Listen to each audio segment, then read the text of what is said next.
UKIP leader Nigel Farage is never far away from controversy, but this week he's been outdoing himself. He was hit over the head with a placard by a protester in Kent, provoked outrage by saying women with children are worth less to city firms, and then he said that the ban on owning handguns was, quote, crackers.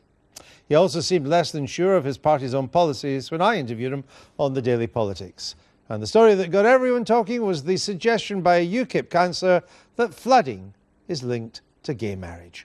We'll talk about all of that in a moment, but first, over to Nigel with the weather. Thanks, Andrew. And now the weather for all areas of the British Isles, but definitely not Bongo land.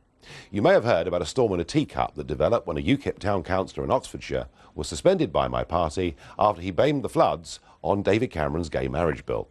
The old parties are seeking to cloud the big political issues of the day by focusing on the view of UKIP members like him, even though he'd said a deluge of similar things before when he was a Tory councillor. How quickly some things change depending on which way the wind blows. Now, if you look around the UK, you'll see there are outbreaks of sometimes balmy, occasionally extremist views from people of all political persuasions.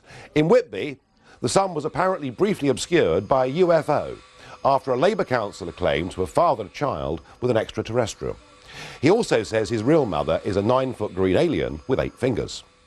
There were earth tremors in North Wales, where a Lib Dem councillor called John Larson was sentenced to 18 years in prison for setting off a series of explosions in the North Wales town of Denbigh. Talk about extremism. And the weather for those of you thinking about heading off for the slopes? Well, there were flurries of embarrassment for the Tories after MP Aidan Burley organised a Nazi-themed stag party at an alpine ski resort. Anyone thinking of heading off on holiday to Brussels this week, perhaps getting there on the gravy train, watch out for a warm front of relentless hot air. Back in Britain, and the long-range forecast, and we can see temperatures rising ahead of the European elections in May. It could get stormy, so I advise you to avoid light aircraft.